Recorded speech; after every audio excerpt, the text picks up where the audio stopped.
Welcome to True Crime Garage. Wherever you are, whatever you are doing, thanks for listening. I'm your host, Nick, and with me, as always, is a man that is sick of hearing people complain about their poodles and pills. He is the Captain. Thank you. It's good to be seen, and it's good to see you. Thanks for listening, and thanks for telling a friend.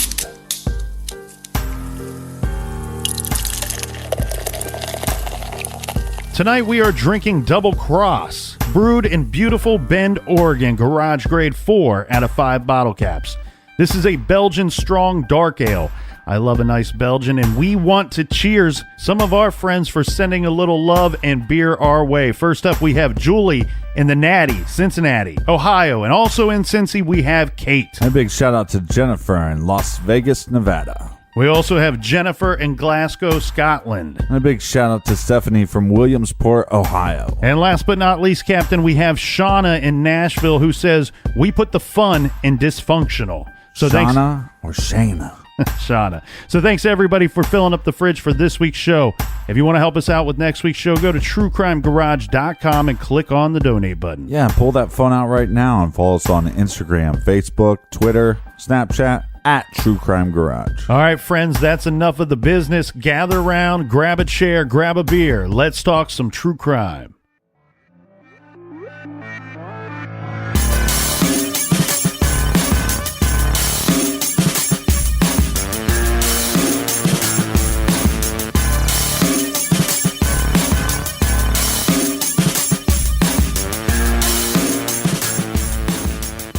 Yesterday, Captain, we talked about the murder of Michael Francke, who was killed January 1989 in front of the headquarters for the Oregon State Prison System, where he worked for the Department of Corrections. And we had an individual, this is a known criminal, Frank Gable, who would later be convicted of that. Now, remember, they were allowed to seek the death penalty in this case. However, they opted for life in prison without the possibility of parole. And what that tells me is maybe where the jury couldn't find it beyond, that it was beyond a reasonable doubt, there must have been some hint of doubt, right? To not kill the guy, to not sentence him to death for this murder. Now, I want to touch upon the trial, because what we would learn after the trial is that the prosecution relied on a handful of witnesses to convict Frank Gable. However, what we didn't know was that when these individuals were being questioned by police, these individuals, their stories changed repeatedly. And the prosecution did not allow that to come out in court. They did not. Why would they? Right. They did not divulge the aspects of their different stories in court. So to kind of make it nice and clean and kind of give an example of what would be different from what ended up convicting this guy is that these stories, they say, for example, 3 of the witnesses who testified against Gable had earlier told police that other people, including Frank Gable, had talked of killing Michael Francke in the months before the quote-unquote random car burglary. So that would tell a whole different story there. Then we have... Wait, I'm confused.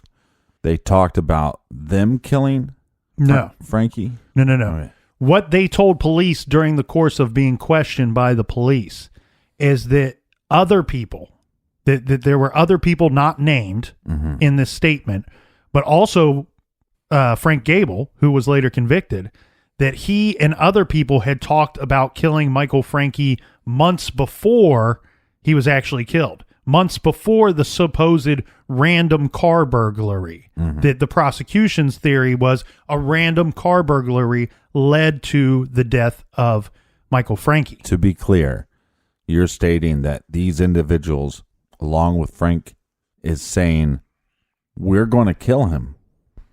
They Correct. talked about they're going to kill him.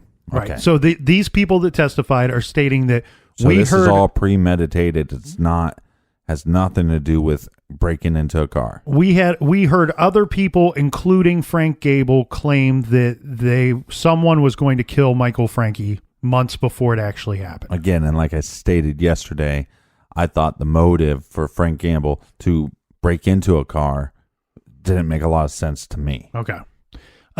So then we do have the people that did testify at court. There's going to be doubts about their testimony because later they're going to recant their testimony. So we have Jody Swearigan. She later recanted her testimony, instead claiming that another drug dealer, Timothy Natividad, was the murderer.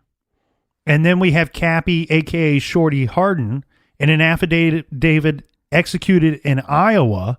Harden now swears, quote, "I did not see Frank Gable stab Michael Francke." Then we have Dan Walsh in a new affidavit. He says his statement wasn't true, as did Kevin Walker. Then we have Michael Kearns, later stated that he lied when he testified against Frank Gable. He said that he was seeking revenge against Gable for being a known prison informant. Then we have Janine Vera, who was Gable's wife. In a new affidavit, Vera reverses course. She said phone records refreshed her memory that Frank Gable, an associate of his, had called their apartment roughly 90 minutes before the murder of Michael Francke. She said that Frank Gable stayed home and talked to the man and was home until an hour or two after Michael Francke was stabbed. And I guess that they're basing this time of when they believe Michael Francke was stabbed off of so-called eyewitness statements. Okay, so that gives him an alibi, possibly. Yeah, but this is the same woman that says the complete opposite when it was actually in court. So here's the problem. I don't know what to believe out of any of these characters. And like you said before, the circumstantial evidence in this case wasn't much. It wasn't like a mountain of evidence. Here's the other problem. Remember that we said that there was no physical evidence presented against Frank Gable at the trial. Right. There was also never a murder weapon that was located and presented at the trial. Then we have... Well, there was one presented, but it was one that the cops bought. Well, yeah, they weren't claiming that was the murder weapon. They were claiming this to be of the same model as what we believe killed Michael Francke. Then we have Art Barger. He's an ex-FBI agent who led a Department of Corrections corruption probe. Agent Barger criticized the separate state police murder investigation of Michael Francke.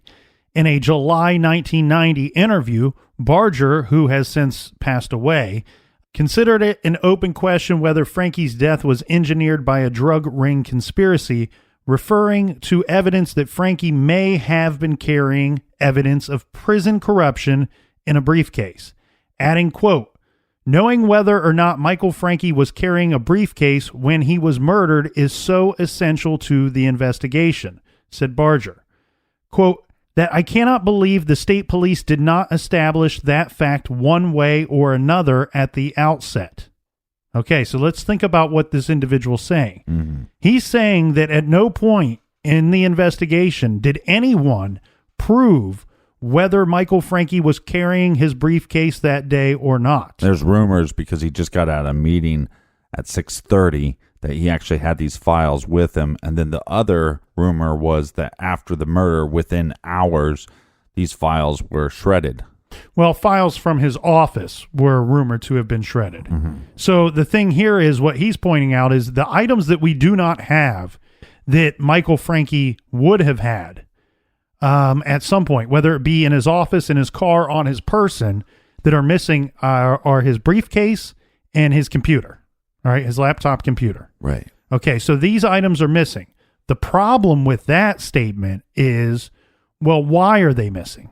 If the police and the investigators could not establish that he had those items with him at the time that he was attacked, that changes things a lot because of two things. We have an issue where he could have been just randomly attacked. Yeah. That somebody broke into his car. For some reason, these two encountered each other in the parking lot and Michael Francke was stabbed. Oh, and then somebody within his own office goes, "Oh, he's missing? Or he was found dead outside. Now's a good time for me to get rid of his briefcase and his laptop computer." Right. And it had nothing to do with the attack outside.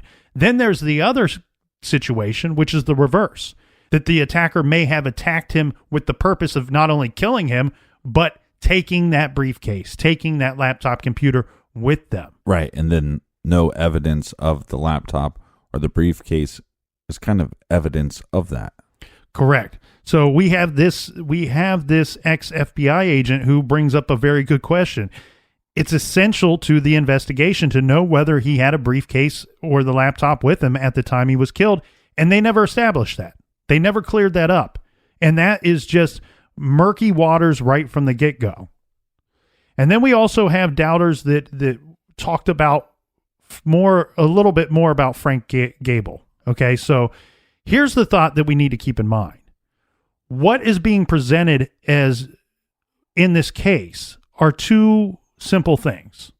One, either Frank Gable did not kill Michael Francke, or there's a chance that Frank Gable did kill Michael Francke, but it was also a part of a larger conspiracy. Right. That maybe somebody paid him to kill Francke. So you could have a conspiracy where people conspired to kill Michael Francke and they hired somebody else or carried it out themselves, or they hired Frank Gable to do it for them. Well, I'm thinking about it this way.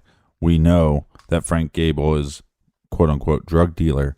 And so if there's this drug running conspiracy and he's part of it, then anybody that's in law enforcement is going to go, hey, well, look, you're the fall guy. Mm-hmm. So if you don't take care of this, you're the fall guy. Mm-hmm. Well, he became the fall guy either way. Mm-hmm. And also to be clear, though, too, the problem with this case is, where does the conspiracy stem from? Does it stem from somebody involved in the Oregon Department of Corrections that wants to cover some things up, or a higher ranking government official that wants to cover up some misdealings? Or do you simply just have organized crime? You simply just have criminals who work together to conspire to kill Michael Francke? Right.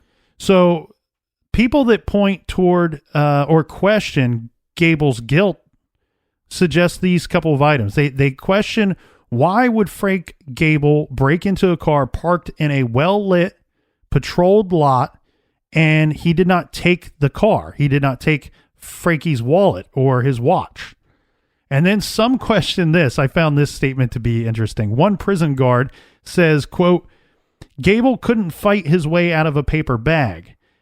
Could he have overpowered Francke, who was physically fit, 6'3" tall, 220 to 230 pounds? Right. Then and was one hell of a kicker. There you go. Then we have the polygraph issues that were presented at Frank Gable's appeal hearing. Mm-hmm. This contends original incriminating testimony came from police tactics that included the relentless abuse of polygraph tests. We have an individual, David Raskin, a polygraph expert, who examined records in the Gable case, and he said in an affidavit filed on Gable's behalf that witnesses were, quote, intensely interrogated, pressured, coerced, and frightened by the angry and sometimes violent behavior of the interrogators. Mm-hmm. He said he found serious misconduct in how police polygraph examiners tested those who subsequently pointed the finger at Gable, stating, quote, unethical and flawed polygraph testing procedures combined with improper interrogations appear to have provided the means to shape witness statements in order to obtain false testimony. He said witnesses were polygraphed repeatedly, sometimes on the same day. Jody Swearingen was given 23 polygraph tests in 12 sessions. Jesus. 23 polygraph tests. Witness Walsh. We're going to make you take that again. Witness Walsh said in his affidavit that police, quote, yelled at me because the polygraph results showed I was lying. He says he, quote, eventually I told the police what I thought they wanted me to say, that Mr. Gable confessed to me the details of the murder, Walsh said. Mr. Gable never confessed to me, end quote. All right, Captain, here's where we need to get into some of the different conspiracy theories out there regarding this murder of Michael Francke. All because right. there's several different thoughts out there that have been presented over the years. Well, first of all, everybody put on your tin hats real quick, your little foil hats. We're going into conspiracy land, right? Right. Well, the first obviously being the hit. The initial investigation of Francke's death centered on parolees in the area and prisoners of the state in the state penitentiary who may have held a grudge of some sort against Michael Francke. Then, about a month after the murder, rumors and reports began to surface about corruption within the Oregon Department of Corrections and the agency's possible link to Francke's murder. Then, in September of 1989, Oregon Governor Goldschmidt announced he had appointed retired Judge John C. Warden to head an independent investigation of the Department of Corrections.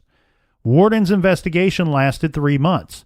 His findings, according to the final report, confirmed the existence of, quote, significant illegal activities or other wrongdoings within the Department of Corrections.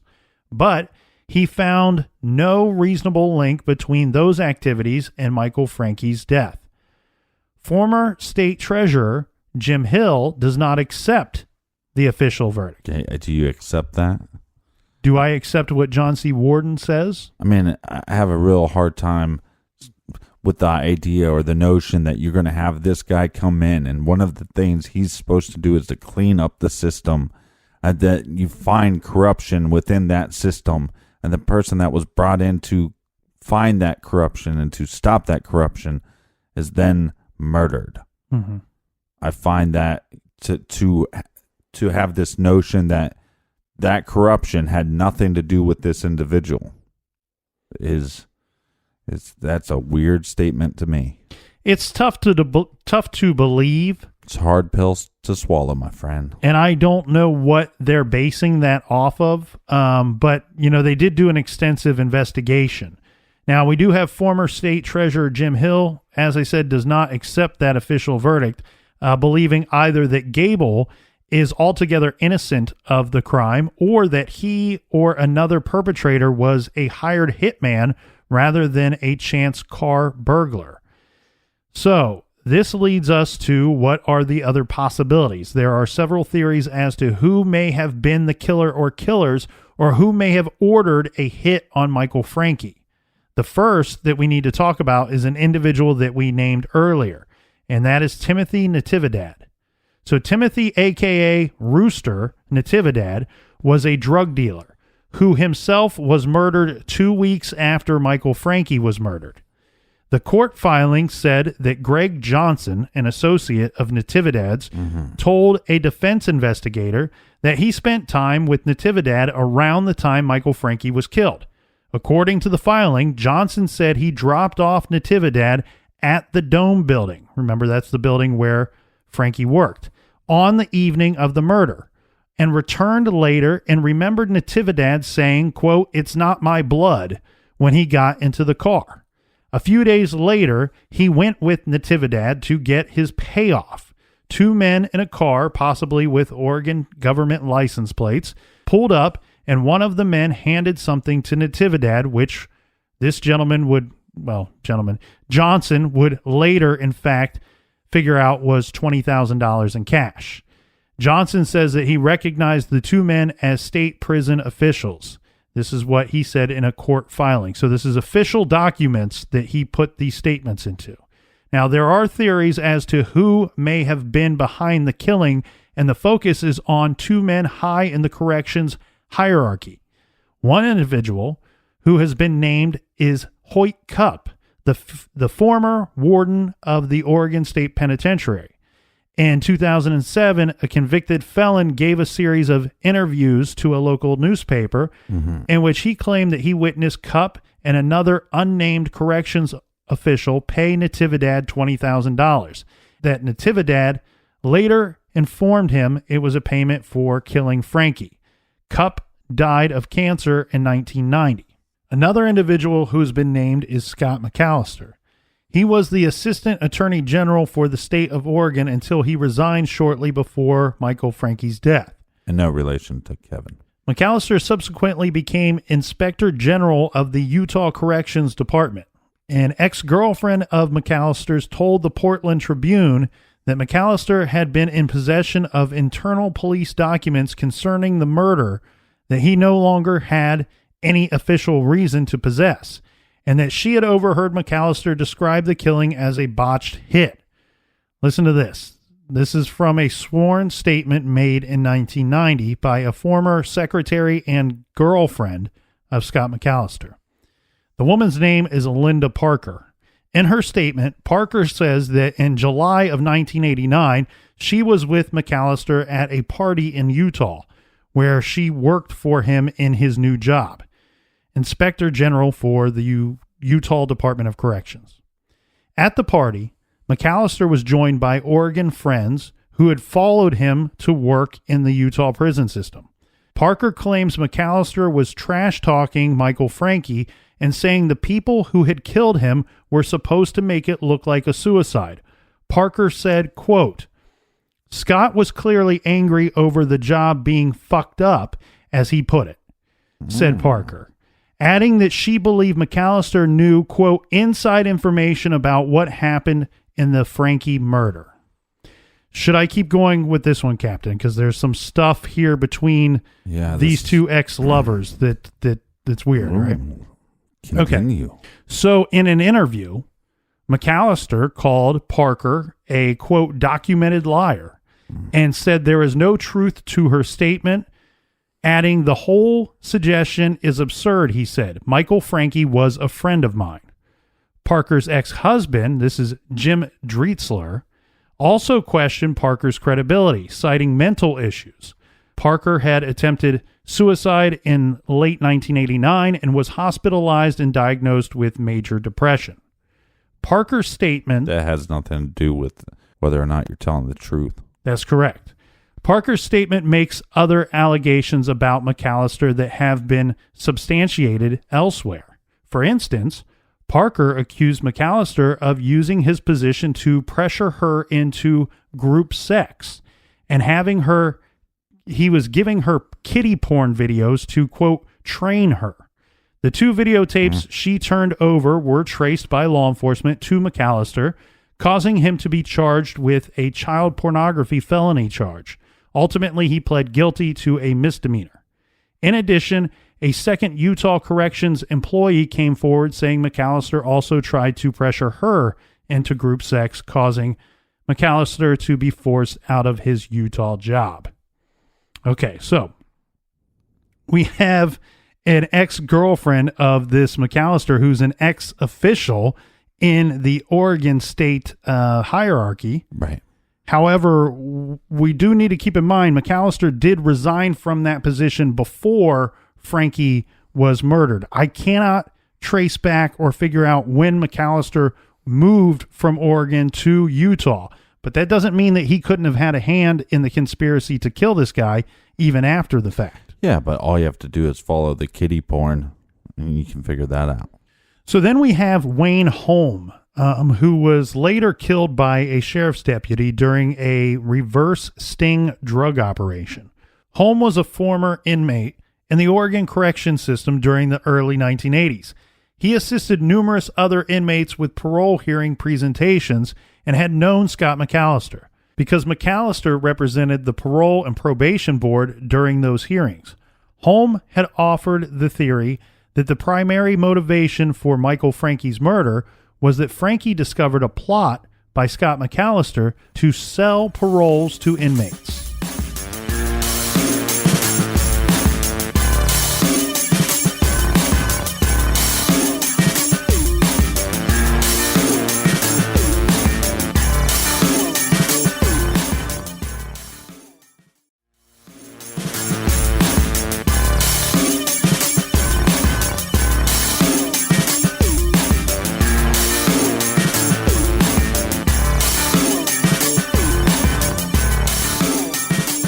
Cheers, mates. Cheers to you, Captain. And make sure you check out our other show, Off the Record, on Stitcher Premium.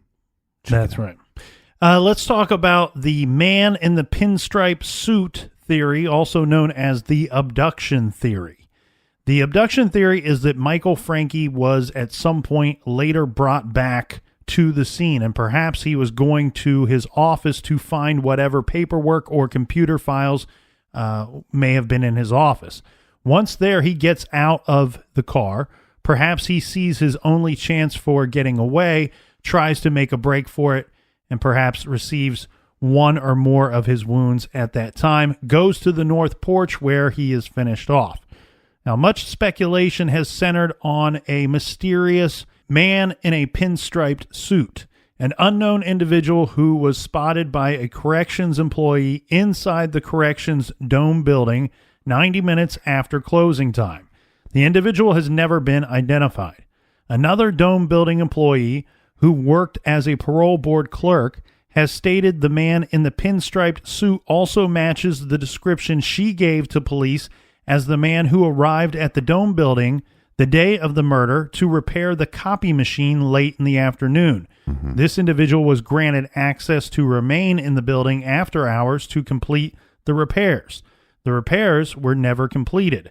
The machine was left in pieces.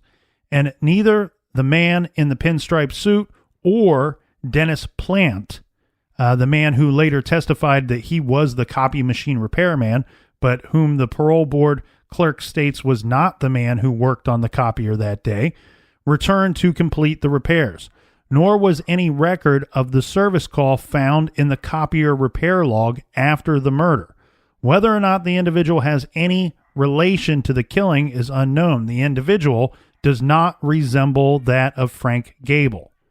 Some believe that Michael was the victim of a premeditated murder carried out by several men and possibly instigated by high-ranking officials fearful of being named in the investigation. According to reporter Stephen Jackson, an eyewitness at the scene backs up this theory, stating that at 10:15 or 10:20 on January 17th, a young man riding in a car looked over where the scene of the crime was and saw 5 to 6 men running toward a Volkswagen van. If Michael Francke had been abducted and then brought back to the building where he was killed, this would fit in with the abduction theory.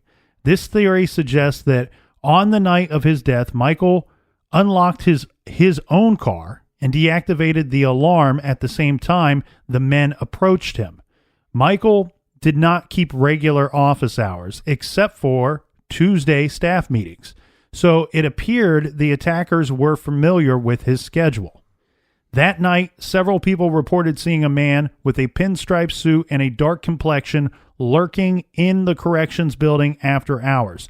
A composite drawing based on a witness description was made. And this theory also makes sense, too, because we don't see Francke. We lose track of Francke between 6:30 and 12:30. Yeah, we have almost 6 hours where he's unaccounted for. Now, we can't say for certain that the area in which he was later found dead was searched before 12:30, but what we can say is people were looking for him and did not discover him until that time. Now, here's a theory that I really like, and I'm not saying that I favor this one over the others, but the reason why I like it is because it kind of ties some of the other thoughts and theories together. You know, you say, well, how can you have these theories that don't seem to have anything to do with one another? This one is interesting, and this is the theory of Kevin Francke. Kevin is Michael Francke's younger brother, and he assisted with that movie, Without Evidence.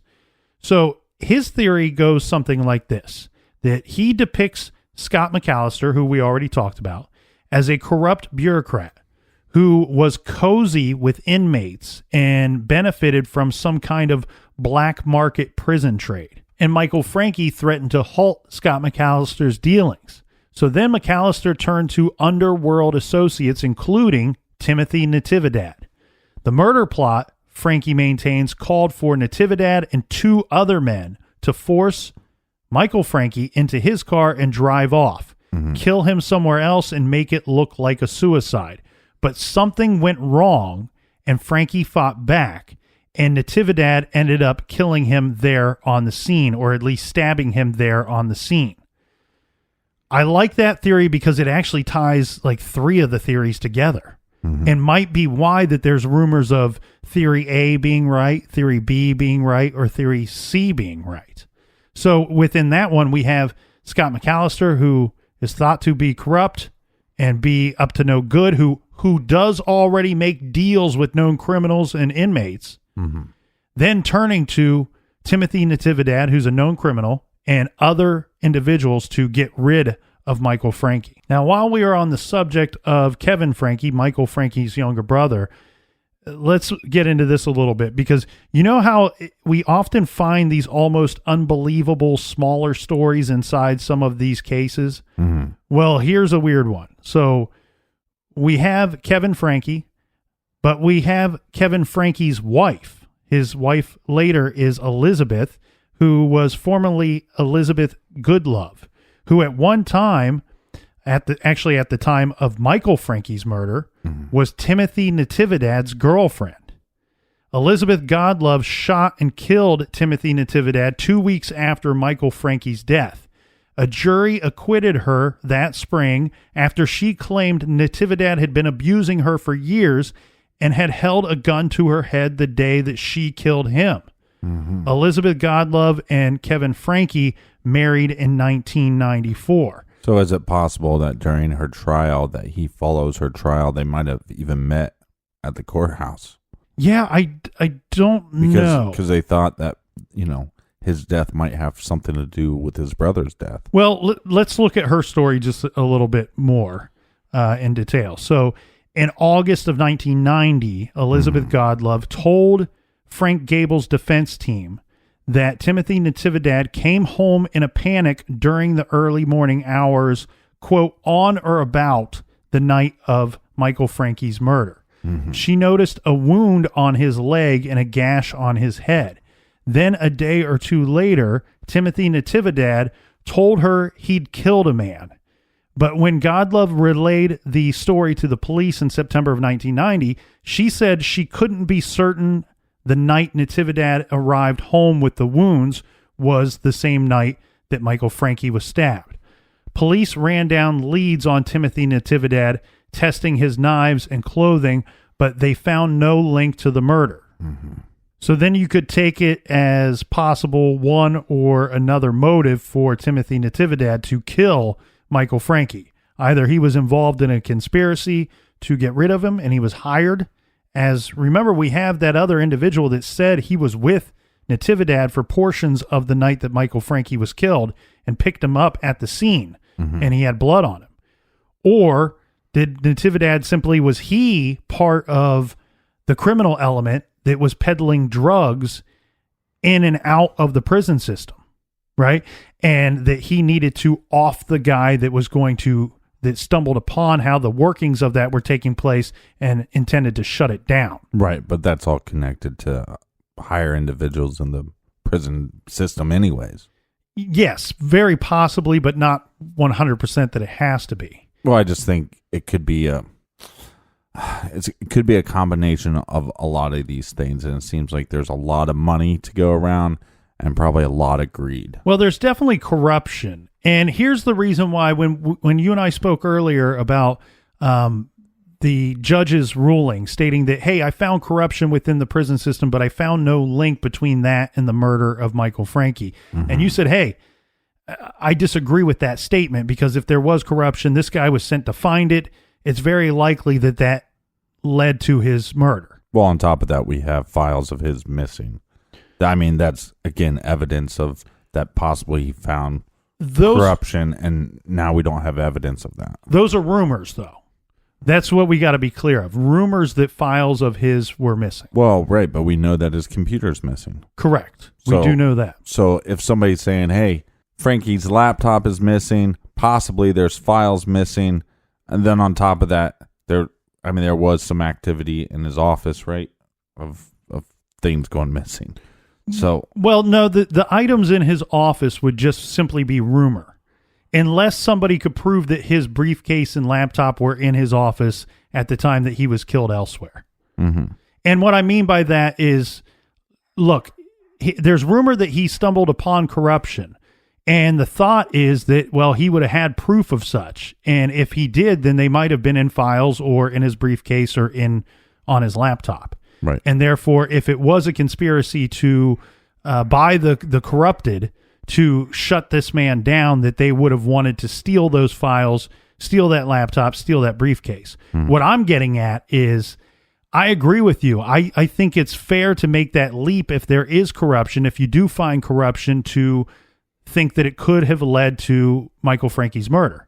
Right. But where I can't say that for certain with 100% certainty is this. I personally believe that there is some level of corruption in every state's prison system within the United States. Oh, that's a scary thought. Don't even get me started on it. Well, I mean, there just is. I mean, I would be shocked if anybody working in any of those states' corrections systems, if anybody would come forward and say, Nick, you're absolutely wrong. There is zero corruption at all in our prison system here in the state of Kentucky, in Ohio, in Michigan, New York, California, Texas, whatever. And what do you think it's like, when you now have privately owned prisons?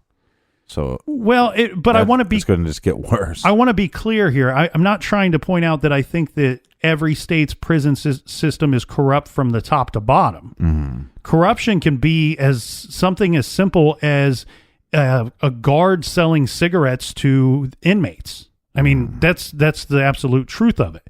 So what I'm saying is, I can see how they could find certain levels of corruption in their prison system, but also believe that it did not lead to his murder.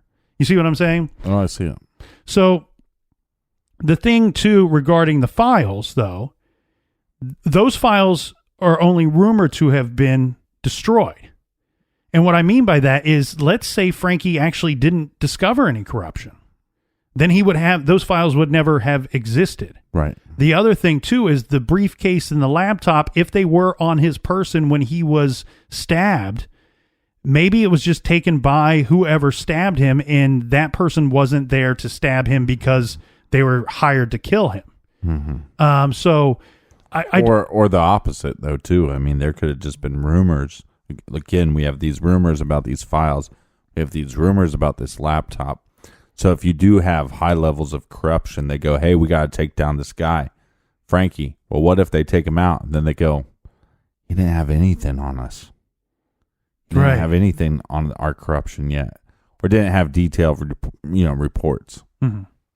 But then there was a confession. And this was by a guy named John Crux. He's a man from Salem who was on parole for a robbery. He was on parole at the time of Michael Francke's murder. He later repeatedly confessed to murdering Michael Francke, telling numerous law enforcement officers as well as his own mother, brother, and girlfriend that he stabbed Michael Francke when Michael caught him burglarizing his car on January 17th, 1989. So the other Frank was just a patsy. So Frank Gable, the convicted murderer of Michael Francke, his defense team said that John Krause's confession was consistent with the crime scene and the autopsy evidence, corroborated by eyewitness testimony, and considered truthful by an FBI polygrapher who was flown in from out of state to test him. So Krause called it, quote, just a freak accident, saying he got into Francke's car and Francke found him in it and asked him what he was doing. He says, I tried to hit him where I could knock him out. Mm-hmm. The next thing I know, I stabbed the guy. I stabbed him in the heart, in the arm, and he says, I didn't intend to kill the guy. And Krause described how Francke confronted him, offering a physical description of Francke, who in the autopsy was described as 6'3", weighing between 220 to 230 pounds. Krause said that Francke punched him with significant force, and that is when Krause stabbed Francke. Mm-hmm. Now, there, of course, are doubts about this confession. We have attorney Nicholas Kallstrom from the Oregon Department of Justice countered that Krause's confession came after he provided police with at least 4 differing accounts of what had occurred. He gave varied descriptions of the clothing he wore at the scene, as well as the route he took to flee the area. Kallstrom suggested that during the interviews Krause had with police, that the investigators may have fed him information along the way. The state could never corroborate Krause's account of what occurred, according to this Colstrom individual. You're right. But you can feed him all the information you want. You can feed him all the evidence you want, all the crime scene information you want. Now you got to pass a polygraph. And that's not to say that they can't pay that guy off or whatever, but you still got to pass a polygraph. Well, what's interesting here, though, is that we have Assistant Federal Public Defender for Frank Gable, who later called it a troubling double standard, stating if the state is now arguing that John Krause's confession may have been contaminated by investigators, questions, or media accounts of what occurred, but hasn't applied that same standard to other key witnesses who have since recanted their earlier statements that placed Gable at the scene of the crime. Mm-hmm. Not other key witnesses, every key witness. Right. Come on. Yeah, and I think that's very interesting here, right? Mm-hmm. So we have this guy who confesses, and they say, nope, the police, unintentionally altered this guy's statement. Well, and here's the thing, is I don't really give a shit that he is confessing to the cops, right? It's more the fact that, one, you're passing a polygraph, but two, you're confessing to your mother and your brother and your family. It sounds like just about anybody that was willing to listen, he was confessing to. Right, but what I mean by that is I'm going to put more weight into that. Why would you add heartache to your mother for a lie? Mm-hmm. Mom, I did this. I want to come clean. I want to, And that's what it exactly sounds like, doesn't it, Captain? It sounds like this individual that kind of panicked in the freak moment. If we believe his story, he got punched by this large man, and he kind of would punch you. Yeah, that's what everybody says about Michael Francke. This is the kind of dude, he didn't back down from just about anything. Well, and Francke just didn't know that he was bringing his fisticuffs to a knife fight. Right. And it sounds like if John Krause is telling the truth, that his intentions weren't to kill Francke. It sounds like, oh, he hit me real hard. I can't trade blows with this guy. Right. I'm just gonna have to get him real quick and go. And maybe he just intended to get him in the arm or in the hand or something like that. And unfortunately got him directly in the heart. Well, and as far as Frank Gable is concerned, it seems like all these other theories, and then plus this confession, which basically is what they're claiming Frank Gable did. Mm-hmm. They're basically saying, well, but you're just changing the characters with this confession. And again, by the way, passes a polygraph, and the guy sits in jail. Well, and you wonder, too, if there's no physical evidence to convict Frank Gable, then why... Maybe there isn't any physical evidence because he's not your guy. And like you said, the story that John Krause lays out for you is the same theory that the prosecutors put forth at trial. Right. It's just the difference is you have one guy who's saying, this is what I did. I did exactly what the prosecution said, and my name is John Krause. And then you have another guy who's saying, man, I'm completely innocent. Don't stop looking for the killer because he's actually out there, and my name is Frank Gable. So we should mention the Innocence Project has taken on Frank Gable's case and looked at this thing several times in attempts to get him appeals granted for his conviction. So, us presenting these conspiracy theories, it's not a lot of ookie kooky dookie. It's say what? People smarter than us have looked at Frank Gable's case and questioned his guilt and questioned the verdict of such. Yeah. So Ookie kooky dookie. That's right. That means it means it's poopy. It means it's ookie poopy doopy means it's poopy. So the problem with this case, Captain, and I think it's extremely obvious to everyone, is that this case is complicated. I mean, we have Michael Francke, who was brought in to end corruption in the Oregon prison system. Michael Francke discovers, or may have discovered, deep corruption very high up in the prison system chain of command. And then he's murdered prior to the release of the details of his findings. Right. His briefcase and possibly other paperwork disappear and are never found. Now, the interesting thing to me, though, is that 3 months later, 3 months after the murder, is when John Krause confesses to his family that he killed Michael Francke in a botched robbery. Then we have police who later ignore this confession.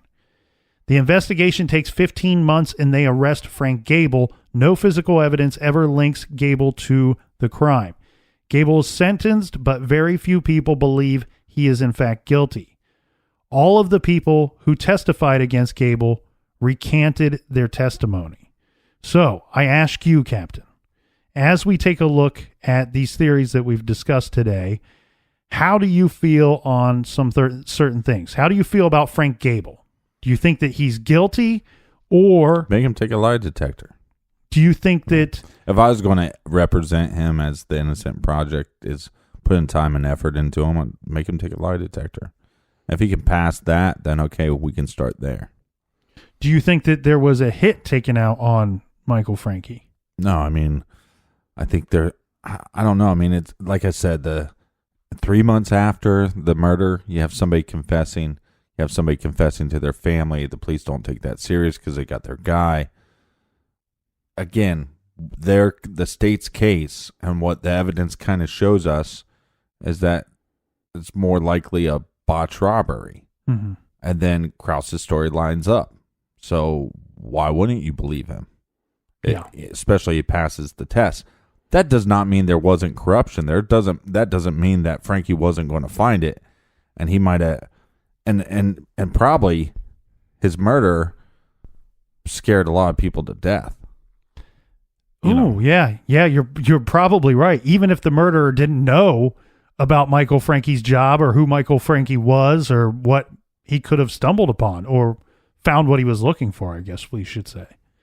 So I'm with you. As far as Frank Gable goes, I think unfortunately it's not very probable that he was the killer. And just because of the zero evidence factor, because of all of the witnesses recanting their stories, then we also have the added element of the interrogation process and the polygraph process for all of those, most of those witnesses seems to be not normal, irregular, right, coerced. And the difficult thing is that, Francke was high up in the prison system, and so that put pressure on the police to solve it. But also, again, with the corruption, if there's higher levels of corruption, those people are connected to people on the law enforcement, and they're going to solve this thing, get this closed, get the heat off of us. It was a robbery. That's it. Right? So I think partly because of the corruption is why we have this innocent man behind bars.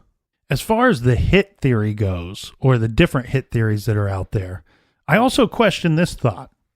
Because here, my thought is usually this. When there is a hit put out and when the hit is carried out, usually the target is killed and the offender knows that the target is dead when they leave the area. And what I mean by that is most of the evidence and most of what the medical examiner as well as other investigators in this case have stated is they believe that Michael Francke was attacked near his vehicle and then was able to flee and attempt to get help where he would have survived and been able to tell us what happened to him, who attacked him. And that doesn't work out very well for a hit. Doesn't sound like a hit. And then also the rumors were that we need to make it look like a suicide. If that's the case, the hit didn't even try to make it look like a suicide. And then even when on the abduction theory, same thing. Let's make it look like a suicide. You're going to tell me that you're going to take this person in a van. We're talking about 6'3", 225 pounds, 235 pounds. You're going to take him in a van with three guys. And then when you bring him back, he's still going to move around alive. Because the evidence seems like he moved from his car to the second floor. If that's the case, then you brought him back somewhat alive. Right. And that makes no sense.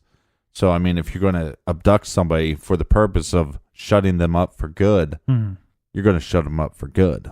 The only thing that stops me from ruling out the possibility of a hit 100% is the fact that we have the situation with Scott McAllister and Linda Parker, where she states that she overheard McAllister basically telling a bunch of guys that it was a hit. However, the people that were hired to carry it out really screwed it up. You know, unless this was a hit that was really screwed up. Yeah, but hear me out. It is possible. Like I said, there's possible that all these things are happening at the same time. And you have a hit that's going out, but you don't know when that hit is going to happen, right? You don't know if it's that day or whatever.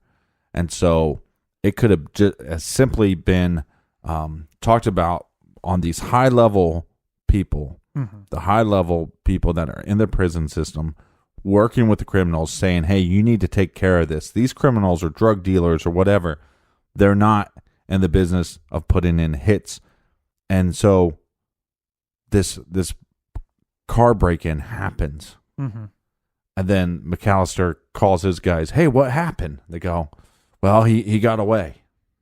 And they had nothing to do with it. You see what I'm saying? They're covering their ass. Well, the interesting thing is we have, wow, you just stumbled upon something here, Captain, because we have Michael Francke, who's last seen alive about 6:30 p.m. on the 17th. The newspapers on the 18th said Michael Francke has been murdered. The newspapers the very next day say Michael Francke was murdered. Right. So guess what? If you're somebody that ordered that hit and then you make a phone call, you go, well, I guess the deed is done, question mark, right? Like I hired you to kill this guy and now I'm reading the newspaper and he's dead. And the medical examiner saying it was 100% a homicide. That's interesting. Could somebody have paid Scott McAllister or some of his group, paid Timothy Natividad and a guy or two to kill Michael Francke? Or a guy and a girl. And John Krause, for some reason, shows up, breaks into Michael Francke's car on the 17th, stabs him, accidentally, unintentionally kills Michael Francke.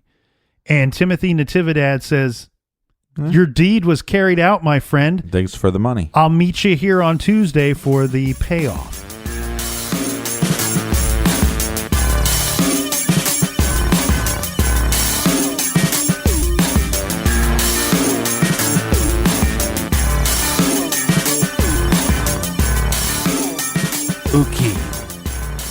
Kooky.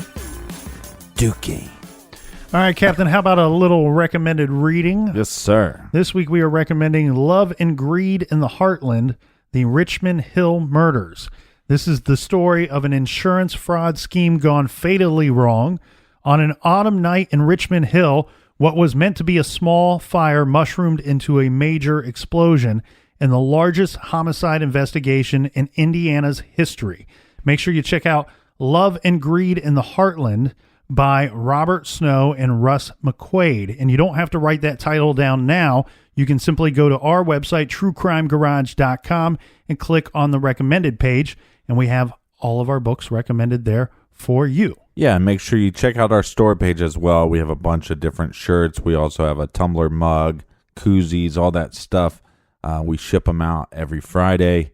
And if you have any merchandise ideas that you'd like to see in the store, you can always email me at captain@truecrimegarage.com. Until next week, everybody keep it real, keep it clean, be good, be kind, and don't litter.